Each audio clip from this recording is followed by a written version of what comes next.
Est-ce qu'on se fait un petit thé? Alors, ça enregistre ou pas? Oui, ça enregistre. Ce podcast, ça s'appelle pas Nous inventons le podcast. Non, ça s'appelle un podcast de dragons et de romance. Ouais. Écoute, j'ai lu quand même un quart de mes livres. En fait, tu peux pas dire c'est la meilleure saga de la Terre, mais ça commence au tome 4. C'est pas plus fin. Tout ça pour ça, quoi. Voilà. En vrai, on n'est pas en moins 18, non? Le podcast, je peux être vulgaire, oui. Oui, tu peux. Il peut aller te faire enculer. Là, c'est de la mauvaise foi. Certes. Oh, accrochez-vous. Ah, mon Dieu, c'est incroyable. J'aime quand c'est bien écrit. Et des fois, on arrivera plus à aller on the point. Nous verrons bien. Yay! Youhou! Let's go. Je dois commencer par quoi déjà? Bienvenue dans un podcast de dragons et de romance. Moi, c'est Coralie, aka Lecture de Lune. Et moi, c'est Laurie, aka Laurelie Fantasy. Wouh! Tout récent, tout récent. Tout récent, ouais. Et aujourd'hui, on va parler d'Onyx Storm. Wouhou! On risque de spoiler. Je pense Il y aura que du spoil, il je y pense. aura clairement du Si spoil. vous voulez pas du spoil, Je crois qu'il faut partir. attendre d'avoir lu Onyx Storm pour venir écouter ce podcast. C'est clair. Et là, tout le monde se demande, mais comment c'est possible? Il est même pas encore sorti. Eh ben, on le lit en anglais. On l'a lu en anglais. Et oui, grâce à nous, vous pouvez avoir des reviews en avance parce qu'on ne sait pas attendre. Non, clairement. Et celui-là, moi, vraiment, j'aurais trop peur de le lire en VF. Hein. Je sais pas comment il est traduit, mais il y a beaucoup trop de fuck et fucking. Et C'est vrai. vraiment, moi, les livres qui arrêtent pas de dire putain, ça m'agace. Donc, s'ils ont pas trouvé d'autres façons de traduire ça, ça va me tendre. Ouais. Je te dirais, parce que du coup, moi, je les achète en français, une fois qu'ils sont reliés. Donc, je pense vrai me qu'ils faire sont une relecture en français pour ensuite Ouais. un peu évaluer cette VF. Ben, volontiers, un avis. D'ailleurs, moi, je crois que j'ai quand même le tome 1 en VF. Du coup, j'essaierai peut-être aussi de lire le tome 1. Parce qu'il il est pas très bien traduit. J'ai pas mal de gens Ok, qui m'ont on dit se que la sync, traduction on était fait pas la ouf. lecture en même temps. Allez, chaud. Je suis très très chaud. Ça, on va rager sur la VF Ah ensemble. oui, on fait un petit thread. Ok, donc on a décidé de commencer ce podcast un peu spécial sur Onyx Storm en vous donnant un petit peu de contexte sur nos opinions déjà concernant le 1 et le 2. Et puis ensuite, on va rentrer dans le vif du sujet. Je te laisse commencer sur Allez. ton take sur Forcewing et Iron Flame. Alors, j'ai adoré Force Wing. J'ai détesté de toute mon âme, très profondément. J'ai adoré Liam jusqu'à ce qu'on le tue sauvagement. Je ne m'en suis toujours pas remise et je m'en remettrai sûrement jamais. Et par contre, moi j'aime pas Xaydon, mais alors pas du tout, jamais. Et je trouve qu'on le fait passer pour un prince charmant qu'il n'est pas. Et je suis assez d'accord avec la mère de Violette pour le coup. Ah, elle a des super punch dans le 3e livre là-dessus. J'ai adoré. Je Incroyable, les ouais. ai mis exprès dans ma chronique Ouais. en pensant fort à toi. Trop J'ai bien. trop ri. Je les ai vus, je les ai vus. Autrement, je trouve que Rebecca Yarros, elle est vraiment très très forte pour avoir réussi à juste maîtriser cet environnement qui n'existe nulle part. Et c'est un univers giga riche et on s'en mêle le cerveau. Et rien que pour ça, c'est trop trop top. L'univers est cool. Ouais, et les dragons. Et les dragons. Je pense que j'ai vu sur les réseaux des gens comparer en disant que c'est le Harry Potter de notre génération. Et je pense qu'en vrai, on n'est pas très loin. Ouais, je pense que le seul truc, c'est que c'est vraiment. Enfin, là où Harry Potter, elle fait un peu une masterclass parce qu'il va intéresser et les adultes et les enfants. À Force Wing, je pense pas qu'il soit tout public. Clairement. Je suis vraiment pas contre le fait que des adolescents lisent du smut. Moi, vraiment, je pense qu'il n'y a pas de problème avec ça. Mais par contre, je suis pas sûre. Enfin, je pense quand même qu'il est complexe pour les plus jeunes. il faut pouvoir suivre les intrigues, il y a énormément d'éléments d'information et tout ça. Je pense Disons que c'est que le Eragon de pour notre des grands génération. adolescents, pourquoi pas, mais ouais, le Eragon plus que peut-être le... mais moi, je trouve qu'il est plus quali que Eragon, par exemple. Large. Là où je trouve Oui. que Eragon devient de plus en plus quali avec l'expérience que prend l'auteur, parce qu'il faut Oui. pas oublier qu'Eragon, il avait 16 ans quand il écrit le Ouais. premier, l'auteur. Euh, je trouve que ouais, il est plus quali que Eragon et justement, ça fait, enfin, du coup, mon take sur Force Wing Iron Flame, moi, ça faisait vraiment longtemps que je m'étais pas fait embarquer comme ça sur un livre où il y avait des dragons, des... Enfin, il m'a vraiment fait revenir à la fantasy et puis maintenant, je prends trop de plaisir à relire beaucoup de fantasy, là où j'avais vraiment fait une espèce de pause. Et franchement, il est très quali pour la fantasy, surtout. Pour une autrice qui n'écrit pas de C'est fantasy ça, à pour un la livre qui, base. à la base, est édité en français chez Hugo New Romance, Grave. c'est une putain de bonne fantaisie. Bah ouais, ouais. C'est vraiment, c'est au-delà de juste vous allez le lire parce que vous aimez la romance, vous allez peut-être le commencer parce que vous aimez la romance et que vous êtes curieux, mais l'univers est incroyable. Ouais, les intrigues, tout ce elle a réussi à faire autour des dragons est vraiment hyper cool. Enfin, moi, ma relation vraiment préférée, c'est celle entre les riders et les dragons. Je trouve trop intéressant. En plus, elle arrive vraiment à nous montrer que ça dépend vraiment du caractère du dragon et du rider, parce que la relation que Violette elle a avec le dragon, c'est vraiment pas la même que Elle est Riddock avec unique. son Ouais, ouais. dragon. C'est vraiment pas la même que Mira avec le sien. Enfin, c'est vraiment, on voit toutes la palette de nuances de Et elle se relations. fait la réflexion d'ailleurs souvent dans le 3, Oui, ouais. justement en disant je comprendrai jamais la relation des autres avec leur dragon. Et du coup, c'est vraiment cool. Dans le 3, c'est vrai qu'elle développe vraiment ce côté-là. C'est peut-être pour ça qu'il s'est frais dans Mhm. ma tête et que c'est ça que j'ai beaucoup. Mais du coup, moi, j'ai adoré et Force Wing et Iron Flame. Je trouve Xadon vraiment très sexy. Je ne Pardon. dis pas qu'il n'est pas problématique. Je pense vraiment qu'il y a des aspects de cette romance qui, je sais pas si j'irais sur problématique, mais qui, en tout cas, si c'était pas dans une fiction, on serait peut-être pas On au aurait ciel. levé des red flags. Il y en a On aurait quelques-uns. levé des red flags.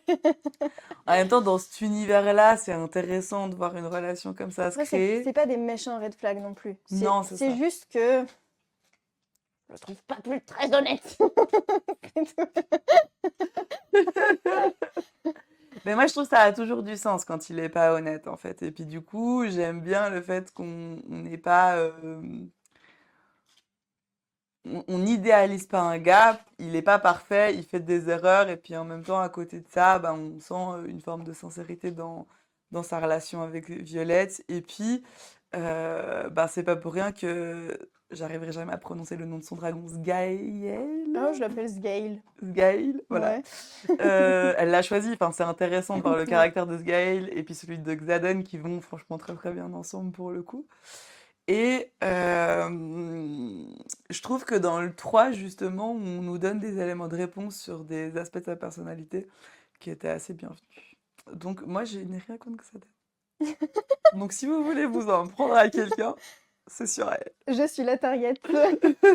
Insultez-moi en commentaire, mais gentiment s'il vous plaît. Restez poli. Restez poli. Wesh. Vous pouvez m'appeler la détesteuse de Xedon. Et donc voilà. Et du coup, moi, je n'avais pas été déçue de Iron Flame. J'avais quand même trouvé sympa, bien que j'ai trouvé qu'il y avait des longueurs dans leur relation et qui étaient un peu agaçants. Et j'ai été très contente du coup de Onyx Storm parce que on n'a plus ces longueurs. Oui.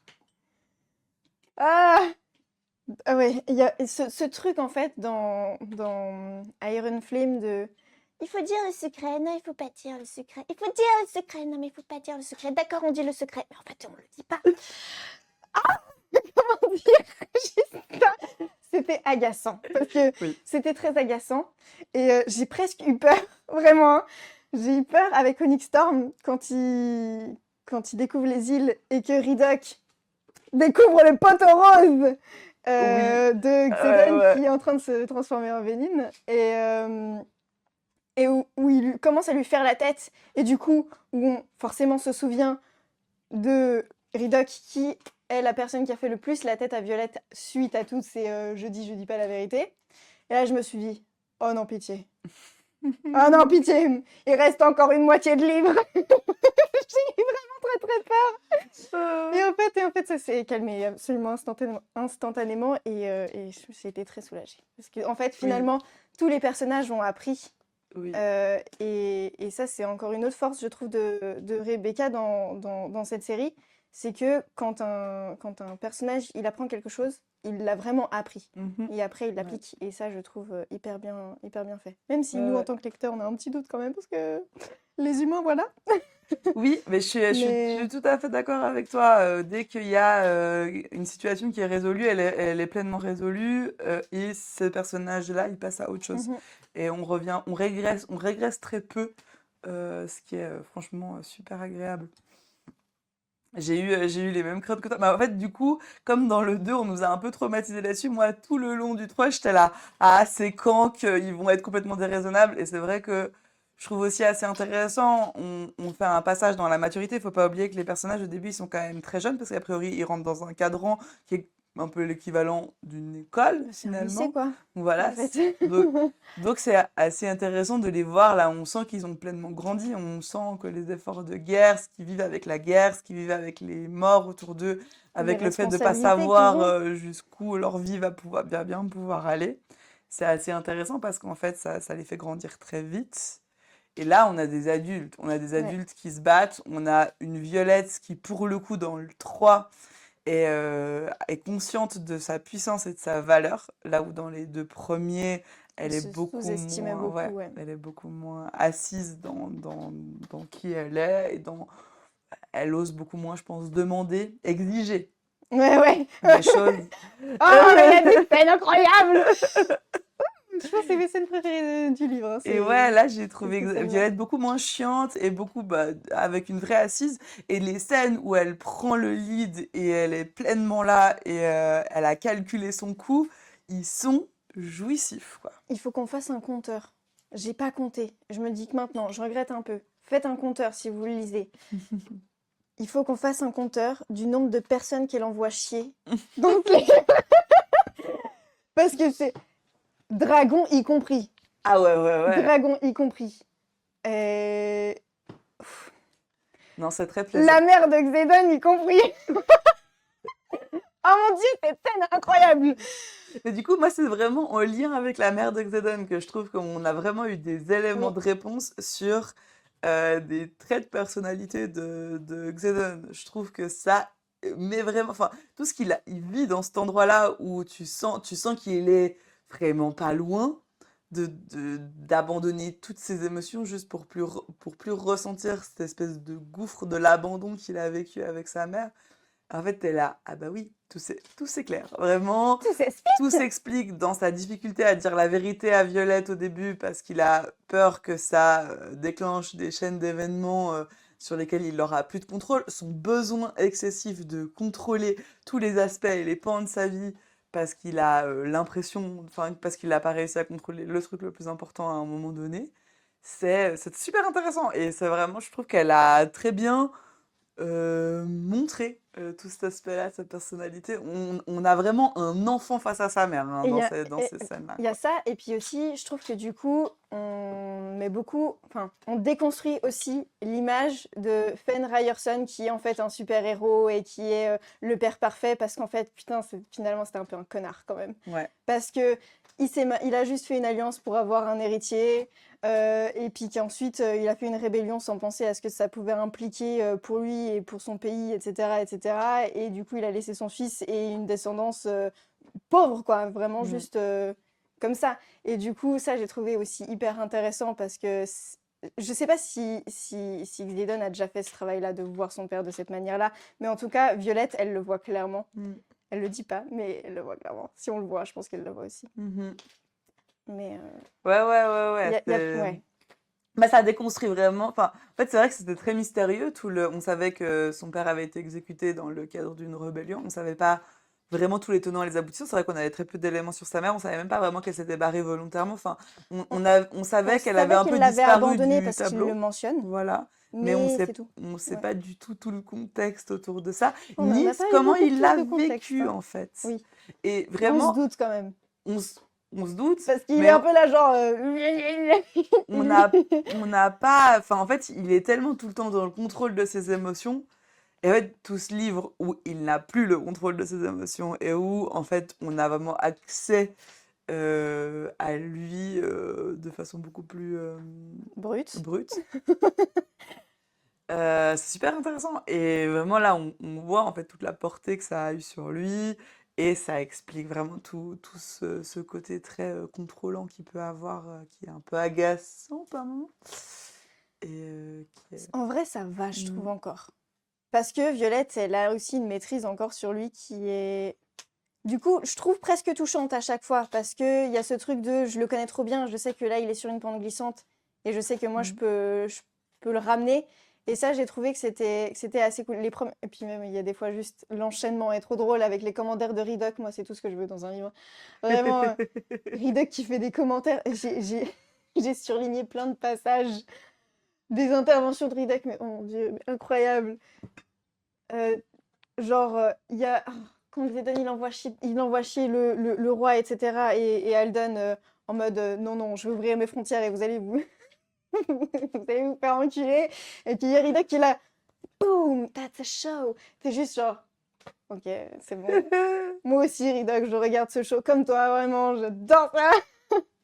Ouais, ouais, vraiment. Alors, les stars, moi j'ai trouvé du troisième livre, c'est les personnages secondaires. Elle a fait un super boulot de nous les remettre en valeur. Parce que, en fait, moi, le problème que j'ai eu avec les personnages secondaires, c'est que dans le 1, les personnages secondaires très importants, c'est Liam, en fait. Et c'est toute la relation avec lui. Et Pardon. du coup, c'est d'une tragédie sans nom qui meurt. Et Et dans le 2, Rhiannon, et Rhiannon, hyper clairement. importante en vrai. Mais, mais quand même moins traité finalement. On a tous les aspects de sa relation avec Violette, mais qui est Rhiannon au-delà de sa relation avec Violette, on a peu d'éléments. Celui où on avait vraiment des éléments sur sa personnalité, sur qui il est en dehors des personnages qui nous concernent, c'était Liam qui est mort dans le 1. Ensuite, dans le 2, on a tellement tout ce débat autour de est-ce qu'on leur dit, est-ce qu'on leur dit pas, dadadi, dadada, qu'en fait, ils passent complètement au second plan et on les traite très très peu, Sauf les Rhiannon, personnages secondaires, encore une sauf fois. Rhiannon toujours, Mais parce mais toujours qu'elle dans est sa leader en relation fait. avec Violette, Oui, et toujours dans sa relation avec Violette, jamais vraiment sur pleinement qui elle est. c'est vrai. Et là, dans le 3, ils sont vraiment là. On a des interactions entre eux qui ne concernent pas que les personnages principaux. Ils font plus que figuration, en fait, je trouve. Oui. Particulièrement cette espèce de famille choisie. Enfin, je pense qu'on est Mhm. vraiment autour de ce Ouais, clairement. trope-là quand ça concerne Ridoc, Sawyer, Bah, Rhiannon, Force Wing, hein, finalement. Violette, et oui, c'est ça. Et puis, je trouve que bah, Ridoc est super bien mis en valeur, mais Mira aussi. C'est vrai. Moi, Mira, ma star aussi, hein. Elle Elle est m'a géniale. fait trop, trop rire. Ah, quand elle met un coup de pied dans les couilles à Drake. Ah, Et ça, je pense qu'on va avoir une petite romance entre eux, à mon humble ah avis. ouais, moi aussi. Oh, d'ailleurs, du coup, je voulais te poser la question. Et ça, je pense que ça va être hyper, hyper cool. Et je pense qu'on pourra le refaire pour quand on fait des épisodes spéciaux comme ça. Mhm. C'est est-ce qu'il y a des trucs que tu as pré-shot et qui étaient justes? Et quand Oui, tu l'as pré-shot et quand tu l'as découvert? ouais, alors, hyper intéressant parce que j'ai pré-shot Brennan. Vraiment enfin, en fait, j'ai pré-shot Donc, quelque chose, à mon avis, qui qu'il va être n'était pas mort? vrai. Oui, ça, j'avais Ouais. pré-shot de ouf. Euh, Qu'est-ce que j'ai pré-shot? Vas-y, dis-toi, je vais Ok. essayer de... Spécifiquement dans Onyx Storm, quand ils sont justement dans la maison de la mère de Xidon, dans l'île, je sais plus quelle île, Zianalol, bref, du dieu Zinal. Euh, il parle justement des Du dieu relations. Zinal. Ouais, Zinal, c'est la c'est chance, hein. l'île. C'est là Ah où il ouais, s'est non, pris c'est une l'autre, flèche, c'est l'autre, c'est l'autre, ouais. l'autre, c'est je sais plus. Bah justement. C'est pour ça que c'est pour ça que ma langue a fourché. Mais bref, à ce moment-là, il y a Xidon, enfin, on reproche à Xidon de pas avoir fait une alliance et de pas s'être marié en fait, bah, concrètement avec Kat, parce que du coup, voilà, c'était censé être c'était censé être le, comment on dit en français, la truc intelligente à faire, c'était de se marier pour justement ses affaires de Mhm. noblesse et compagnie. Et lui, il dit ouais, je veux me marier, mais avec Violette et tout. Enfin bref. Et du coup, ça lance une discussion. Et du coup, on reproche la même chose à Kat en mode oui, bah quand même, t'es là, t'es en ligne, etc. Faut bien que tu te maries avec quelqu'un. Et puis là, elle dit. euh, Après, on avait un peu spoté qu'il se passait un truc avec Trager parce qu'il y avait des petits sourires, des trucs. Et puis, c'est un peu appuyé, on va pas se mentir, par Violette en mode ah tiens, Kat, elle sourit à un homme autre que Xaden. Oh mon dieu! Du coup, à ce moment-là, on est tous à peu près sûrs qu'il va se passer un truc.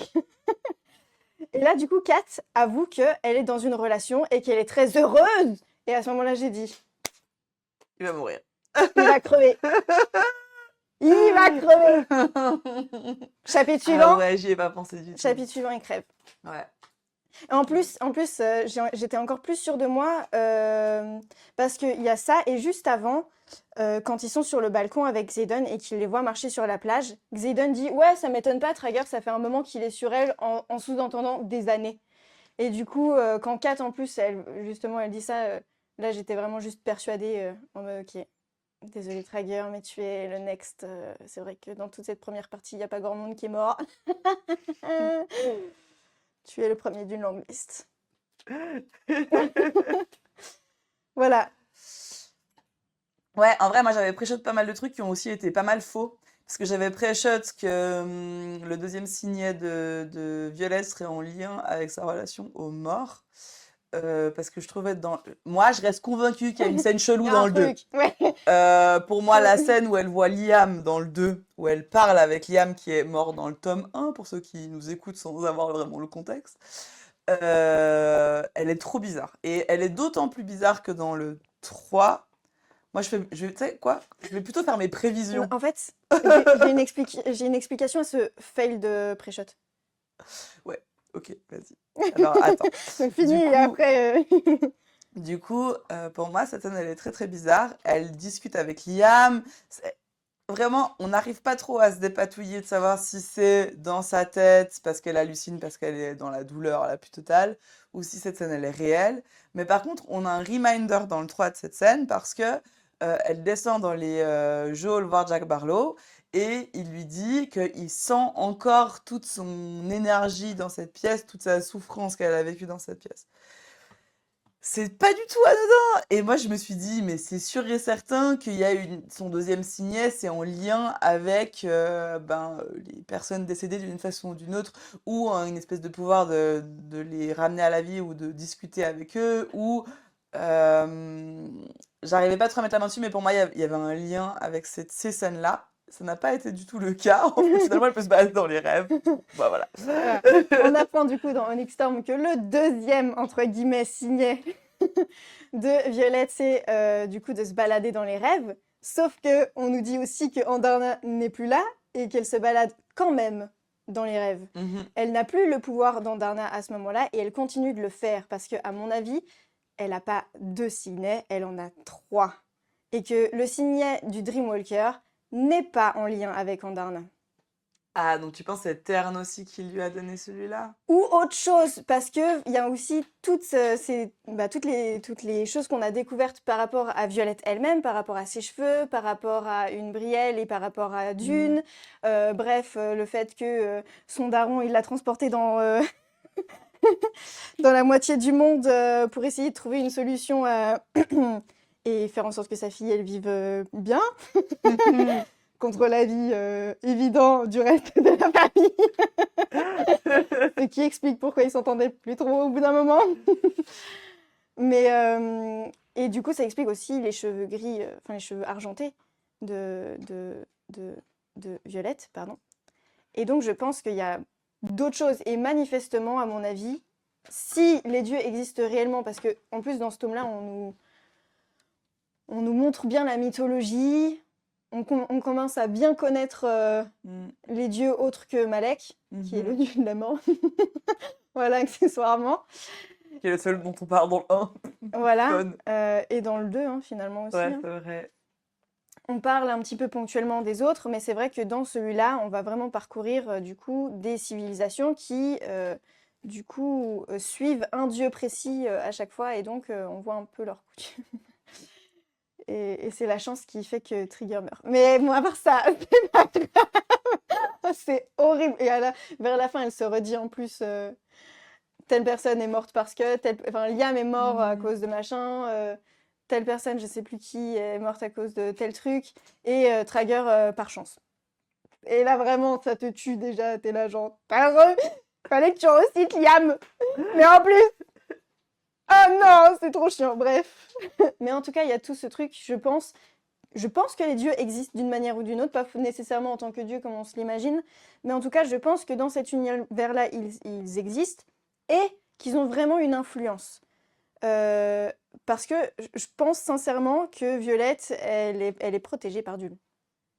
Il y a beaucoup de choses qui font que elle aurait dû mourir dès le départ, et elle le dit elle-même dans le premier livre, il n'y a pas moyen que je survive.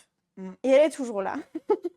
Et elle a eu quand même une sacrée chatte avec le dragon qui l'a choisi, parce qu'elle s'est vraiment fait choisir par Par le dragon le plus The badass Dragon du continent. Hein. Donc Ouais. il y a beaucoup de choses. Il y a trop de coïncidences pour qu'au final, c'en soit une, je trouve. Après, voilà, ça peut être une coïncidence, hein, mais selon moi, il y a encore d'autres trucs à découvrir, tout en sachant qu'il reste encore 2 livres. Pour ton plus grand bonheur. Je propose qu'on consacre les 5 dernières minutes à faire nos prédictions pour la suite, parce Allez, qu'après, on pourrait reprendre ce bout-là quand on n'a même Mathilde pas va parlé de sortir. mariage, putain. Mais ça va nous permettre de faire une transition Ok, aussi sur les on plot reprendra, twists de fin, on parce reprendra ce petit que... morceau où j'ai dit on parle même pas de mariage et ce sera l'introduction du prochain. Exactement. Non, mais je pense que c'est intéressant d'utiliser la fin pour faire des prédictions sur la suite, et ça nous permet de parler aussi du plot twist final de Onyx Storm, Ouais. qui est très différent des 2 premiers. Dans les 2 premiers, on a des plot twists qui sont à vue choquante, donc il y a toujours des trucs de ouf qui se passent à la fin Mais à du chaque livre. fois, c'est Xaydon qui fait de la merde. Clairement. Ça, Clairement. pas une, pas deux, 3. Oui, mais je trouve que là où c'est différent dans le plot twist final du 3e, c'est que dans les 2 premiers, enfin, on les voit pas venir, et ils sont faits pour qu'on les voit pas venir. Dans le 3e, tout le long, tu sais comment ça se termine. Franchement, Rebecca Yarros, elle le fait pas par hasard, elle nous hint tout le long que ça va se terminer comme ça se termine comme ça, on n'est pas du tout surpris. Par contre, elle nous fait vraiment elle utilise vraiment un autre sort narratif, qui est de nous laisser faire un milliard de théories diverses et variées sur ce qui s'est passé à la fin. Parce que la fin, elle est déroutante, en vrai. Ouais. Donc, je te propose qu'on utilise cette fin très déroutante pour décider de faire un petit peu parce qu'en plus, on adore faire ça, des prévisions pour la suite. là où va aller le 4, parce que c'est très mystérieux pour le coup. Donc, pour vous donner le contexte, Vas-y. à la fin du 3, on a Xaden qui, tout le long du livre, a essayé de résister à l'appel des venins, et qui finalement n'y résiste plus, parce que sa seule ressource pour sauver la situation, c'est de channel une dernière fois, et on sait que ça va faire de lui un pleinement apprenti venin, et qu'il n'y aura pas de retour en arrière sur sa dernière... je sais pas comment ça va être, c'est tellement traduit, ce fait de Canaliser, canaliser je pense, de la terre. Donc, il devient apprenti. Ça se termine là-dessus. Ça se termine sur 2 informations, sur le fait qu'il y a de toute évidence quelqu'un d'autre qui a fait appel au pouvoir de la terre, parce qu'il a un frère qui n'est pas nommé. Et on termine le livre, ce qu'elle ne fait jamais, sur plusieurs POV. Donc on a le POV de Rhiannon, on a le POV de Imogen, et pour moi, ils servent clairement à nous donner les localisations d'absolument tout le monde durant la dernière bataille. Donc on a Rhiannon qui est avec... Sawyer, Ridoc. Et voilà. Kat. Kat, elle est où? Kat. Si, elle est avec Rhiannon. Voilà. Quoi? Ok. Non, alors attendez, parce qu'il y a une merde, ok? Mon cerveau, à chaque fois, il y a Kat et il y a Kat, ok? Il y a Kat avec un T et il y a Kat avec un H. Kat avec un H, c'est le dragon. Oui, c'est vrai. Trop chiant. Et du coup, je sais plus si c'est le dragon qu'elle mentionne ou si c'est Kat. Mais bon, voilà, Donc, il y a il y a un eux. truc. Il y a Imogen qui est avec Garrick Et Queen, et Queen, qui meurt. RIP. Euh, Ça aussi, hein. De la même manière que Trager, en plus, elle l'a fait, hein. ouais, Le ouais, nom du c'est livre, hein. salaud, j'avoue. Ouais. En plus quand Trager est mort, je me suis dit à ce moment-là, bah ça, c'est le deuxième truc que j'ai pré-shot, c'était la mort de Queen. Et quand on est passé point de vue Imogen, j'ai fait allez, c'est le moment, let's go. J'étais surprise qu'elle soit pas morte avant, du coup. Donc voilà, Mhm. et on a Xaden qui est devenu un apprenti, et ensuite on a Violette qui est avec Théophanie, Théophanie qui est une sage. et Ridoc qui fait des allers, qui fait non c'est qui fait un aller-retour non c'est Body qui fait un Body. aller-retour. Body. Oui, parce que du coup, à la fin, elle est avec Body. Body veut la protéger et elle lui dit de se barrer parce qu'ils s'y arriveront pas. On est dans les temps. Mais dans les temps, Parce que Buddy n'a pas le pouvoir en fait du tout de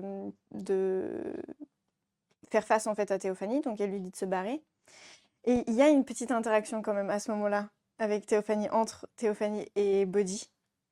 Et je la trouve un peu suspecte. donc toi la théorie, parce que du coup, ma théorie, mes plusieurs théories sur la suite, c'est que Vas-y. pour moi, il y a un truc très bizarre il y a un postulat très bizarre qu'on a accepté depuis le début, dont on n'a pas du tout parlé dans ce podcast. Oui, c'est vrai. Mais c'est que Brennan, il a ressuscité au début du livre. C'est-à-dire que dans tout le 1, on nous dit qu'il est mort. Ensuite, finalement, il a ressuscité. On nous dit qu'il a un truc dans la paume de sa main. Une rune dans la paume de sa main. Oui, Donc, oui, voilà. Là où, par une exemple, cicatrice de on rune, ouais. Chanel.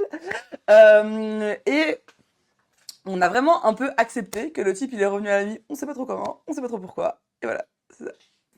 Donc pour moi, et dans le 3, on nous donne l'élément d'information supplémentaire qui est que si les personnes, elles ont suffisamment gradé et elles sont suffisamment puissantes, ils sont pas possible de les ressentir par les autres venins. Donc il y a vraiment une possibilité qu'il y ait des venins que Xaden ne peut pas ressentir, parce que sinon il peut ressentir les venins. Donc on pourrait partir du principe que Brennan n'est pas venin, vu que sinon Xaden l'aurait ressenti. Mais étant donné que Brennan, a priori pour moi, est devenu venin bien avant Xaden, il a beaucoup plus de pouvoir et donc Xaden ne peut pas le ressentir. Donc pour moi, Brennan, il est clairement venin. Et vraiment à la fin, je me suis dit, mais attendez, qu'est-ce qui s'est passé là? Parce que quand même, on a un petit peu accepté ça très très vite, que tous ces éléments d'information sur Brennan, sans du tout les Et questionner. les conditions de la mort de Brennan sont aussi un peu étranges parce qu'on sait qu'il était censé être mort avec son lover, qu'il a essayé de le ramener à la vie, mais qu'il n'a pas réussi. Mais on ne sait pas s'il a essayé ou pas de Channel. Et il y a une vraie question autour de ce qui s'est passé sur son lover aussi, parce que Tern refuse catégoriquement d'en discuter avec Violette, parce que son lover Oui. précédent, c'était le précédent rider de Tern, et on ne sait pas s'il refuse d'en parler parce que c'est trop douloureux, ou parce qu'il a honte de quelque chose. Peut-être par exemple que ce gars est devenu venin et de l'autre côté en ce moment même. Nous ne savons pas. C'est une possibilité. une C'est aussi possibilité. peut-être pour ça que du coup, Tern a juré sur sa vie que Violette serait sa dernière rider. Par exemple. Parce que juste la Bon, perte bah oui. c'est quand même léger. En tout cas, Mais on verra. Mais pour moi, il y a quelque chose par là. Ensuite, pour moi, donc on a eu l'information qu'il y a quelqu'un qui est devenu venin en cours de route dans cette bataille. On ne sait pas qui. on a l'information que c'est un frère. Voilà. Parce que les Vénins l'appellent le frère. Oui, mais ça pourrait être deux trucs, parce que ça pourrait ou être effectivement le frère de Xaden qui serait Body, Body. et peut-être que c'est ça qu'on veut nous hinter, ou alors on peut dire que tous les venins s'appellent frères entre eux, parce que je me demande si Jacques, à un moment donné, il appelle pas Xaden son frère aussi. Et du coup, Oui, ou tous les venins qui sont liés au même sage, là. j'ai Voilà. eu un doute quand justement elle tue Jack, parce que je me suis dit, ok, est-ce que Brevin, qui est un autre du coup sage, le considère comme le frère et c'est donc lui qu'on appelait frère. Mais comme elle le tue, à ce moment-là, j'étais vraiment pas sûre que c'est de lui dont on Mhm. parlait, ou si on parle d'un autre frère, parce que du coup, effectivement, ils ne sont pas là. Et en même temps, à ce moment-là, il y a Ebody et Brennan, mais elle dit que c'est pas le bon. Donc, et maintenant que Xaden et Violette sont mariés, Mhm. Brennan est le frère de Xaden, par alliance, hein, mais du coup, Naoline, c'est le frère de Violette, par Ah, alliance. ah, intéressant. Ouh là Ah là, trop de théories. mais Du... enfin, Et voilà. moi, je reste quand même convaincue. Moi, je suis C'est navrée. Brennan, Je ok. reste sûre et certaine de mon coup. Il y a une histoire avec Liam. Bordel de cul. C'est pas possible que J'en ai toutes très ces envie. scènes, J'en ai elles tellement envie. existent sans raison. Rebecca Yarros, elle nous met sur la piste de quelque chose. Donc, J'en ai moi, je tellement reste envie. convaincue qu'il y a Liam qui va revenir dans le 4. On a un Allez, autre vas-y, indice aussi je fais sur ce ce... type, enfin sur le brodeur, c'est que c'est quelqu'un qui fait battre le cœur de Violette. Enfin, c'est quelqu'un qui fait battre le cœur de Violette ou le cœur de Violette, sous-entendu elle. Sauf qu'on sait que c'est pas elle. Elle a déjà réussi à résister à Pat Chanel. Elle est incroyable, bien plus que Xaden. Mais, mais Oh il y a non. ces trucs-là en fait qui me trigger parce que c'est forcément quelqu'un qui est proche d'elle. Et donc, soit c'est Liam parce qu'on n'a pas récupéré son corps. Ouais, c'est On ça. n'a pas récupéré son Mm. corps. On sait que les Vénins, ils veulent Andarna pour une raison ou une autre.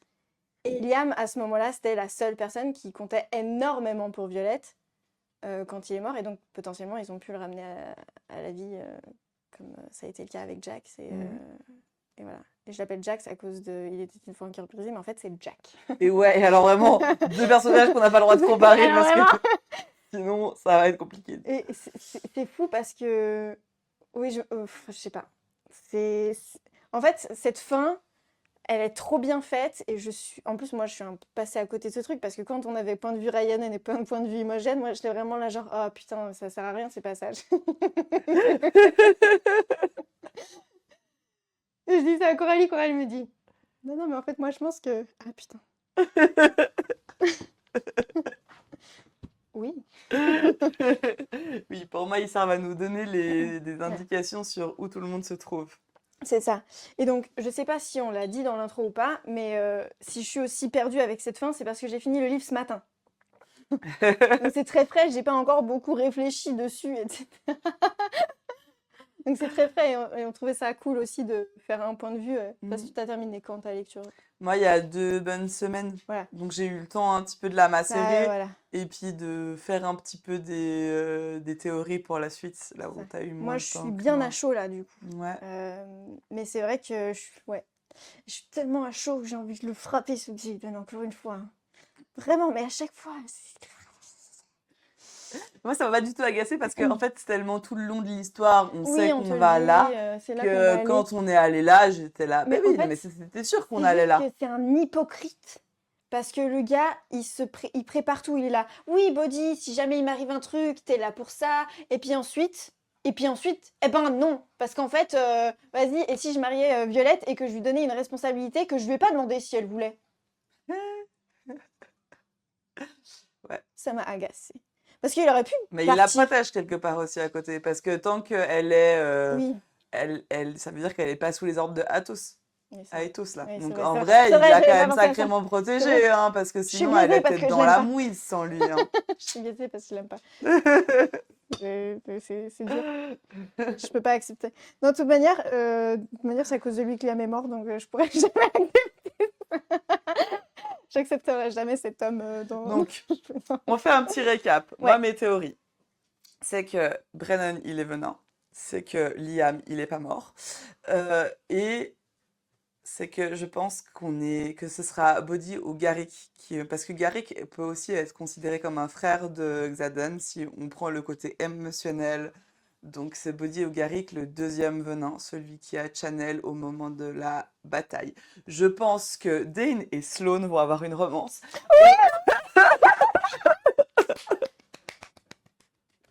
Alors, c'est soit Dane et Sloane, soit Arik et Sloane.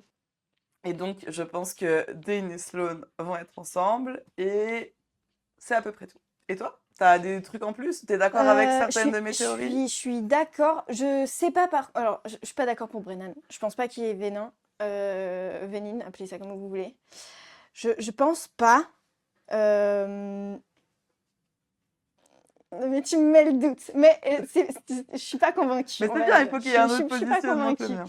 Euh, Maintenant, pour le reste, moi, je suis là, aujourd'hui, je suis paumée. Je suis archi paumée. Parce que j'aimerais vraiment que Liam soit pas mort et qu'elle continue de ressusciter les gens, comme Mira, enfin, les gens importants. Parce que vraiment, hein, bon, la mère, elle n'est pas ressuscitée, mais le père non plus. Bon, écoutez, il faut bien que les morts restent morts à un moment ou à un autre, tu Elle vois. est pas vraiment morte, Mira. Elle n'est pas morte. Elle s'est fait Mais blesser très grièvement, on a réussi à la mettre. enfin, en fait, c'est à la fin du chapitre, on comprend que on lui coupe la gorge et elle pisse le sang de manière à mourir. Elle était au bord Oui, de la mort et elle se fait sauver miraculeusement. sympa. Merci Eric. Qui Vraiment, est un venin. le prince. Arrête! Il y a le truc de la trace des mains qui est mentionné, qu'on a mentionné dans la cuisine tout à l'heure, mais qu'on n'a pas dit ici. Mais en tout cas, il y a clairement quelque chose avec Brennan, mais je suis pas sûre que ce soit un venin. J'espère. Et Liam, j'aimerais vraiment qu'il soit vivant, mais je nourris très peu d'espoir à ce sujet-là parce que c'est un levier tellement puissant de. Ça a tellement marqué les décisions d'après de Violette que ça serait vraiment cruel à ce stade-là. Aujourd'hui, de le faire revenir, ça serait vraiment trop cruel. Mais du coup, c'est peut-être ce qu'elle va faire. Elle est un peu cruelle, Rebecca Yarros, quand même, hein. Je voudrais pas dire, mais elle nous a fait 2 romances qu'elle a buté droit derrière dans cette histoire, quand même, hein. En fait, c'est une tueuse de romance. Elle écrit pas de la romance. Elle tue les romances qu'elle commence à écrire. Regarde, dans Violet, si tu les mets tous bout à bout, il y a personne qui est heureux amoureusement. Oui. Vraiment. Mm. Vraiment. Mais voilà, ouais, pour moi, le seul truc que j'arrive à voir, c'est potentiellement une relation Mira-Drake. Je suis d'accord avec ça. Très clairement, pour moi, ça va se passer. Parce que ça commence toujours avec un coup de pied dans les couilles. C'est les C'est meilleures la histoires bonne d'amour. solution. Sinon, je suis du père. Parce qu'en plus, maintenant, il y a aussi tout le reste du continent, du monde en fait, à qui on est allé demander de l'aide et qui vont aider ou qui vont pas aider. Il y a la septième race de dragons qui va être là, qui va pas être là. On sait que Andarna, elle s'est potentiellement reconnectée à Violette à la fin. Ou alors, Andarna est morte et Violette, du coup, a parlé avec elle via son troisième signet, comme elle l'a fait avec Liam. Ça peut être une de mes théories. Mais sinon, je n'en ai aucune idée.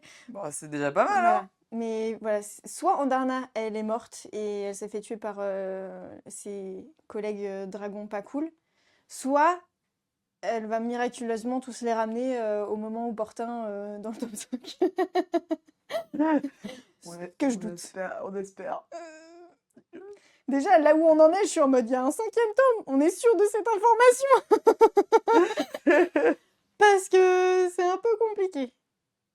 Oui, il y a 5 tomes, ça c'est sûr. En tout cas, elle a réfléchi pour faire 5 tomes. Donc le 4 va être très politique. Le 4 va probablement être très politique. Je pense que le 4 va ressembler au 3, à vrai dire. Encore plus politique parce que Bah là, pour ça le va coup, vraiment être très Xaden et politique. Violette vont plus du tout être ensemble. Oui, oui. Bah, en fait, ce 3e tome, il était politique dans le sens où il y avait c'était la moitié, c'est un voyage diplomatique. Mhm. Mais Violette faisait pas nécessairement de la politique. Oui, là, elle va être obligée. Là, elle sera Ouais. obligée de le faire. Ouais. Et moi, la question que je me pose, c'est qu'est-ce que ça implique le fait qu'il soit devenu pleinement venin, Xaden? Qu'est-ce que ça implique pour son dragon? C'est vrai. Qu'est-ce que ça implique pour son Parce dragon? qu'on sait que Tern et Sgaël peuvent pas être séparés plus de 3 jours. On Dans les îles, sait qu'ils on... peuvent garder leur dragon, Oui. parce qu'il y a une vraie question qui est posée autour de ça, et Xaden, à un moment donné, on lui promet qu'il va pouvoir garder son dragon. En gros, je crois Oui, qu'il oui. a un peu le choix entre tuer son dragon ou garder son dragon. Donc ça veut dire qu'a priori, elle se barre avec lui, mais qu'est-ce que ça va faire à la relation entre Tern et Sgaël, du coup? Qu'est-ce qui va se passer entre, en fait, cette espèce de lien qu'ils ont les quatre ensemble, à travers le fait que Sgaël et Tern sont mates, et du coup qu'ils peuvent tous se parler dans la tête, qu'est-ce qui va se passer avec ça? Moi, je suis très curieuse, parce que s'ils peuvent trop se parler... Enfin, ça, j'ai pas de réponse, juste, je me pose la question.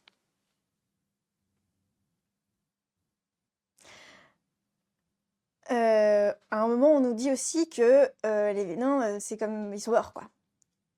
Concrètement. Leur âme décède. Ouais. C'est ce qu'on nous dit. Donc, potentiellement, Sgaël, elle est aussi libérée, entre guillemets, de Xaden. C'est pas forcément que dans un sens Xaden qui peut se libérer de Sgaël, c'est potentiellement bilatéral. Et donc, Sgaël pourrait soit, du coup, revenir du côté de Violette et soutenir Violette et Tern en tant que standalone. Ou prendre un nouveau rider qui viendra, du coup, peut-être Non, ça, elle le s'incruster. fera jamais. Ouais, c'est vrai. Oh, mais on ne sait pas, hein. Peut-être Non. qu'il y a quelqu'un qui est... Les relations avec les dragons sont trop importantes. T'as vu ce qui se passe quand Adarna, elle rompt sa relation? Oui, j'avais pas pensé à ça. Horrible.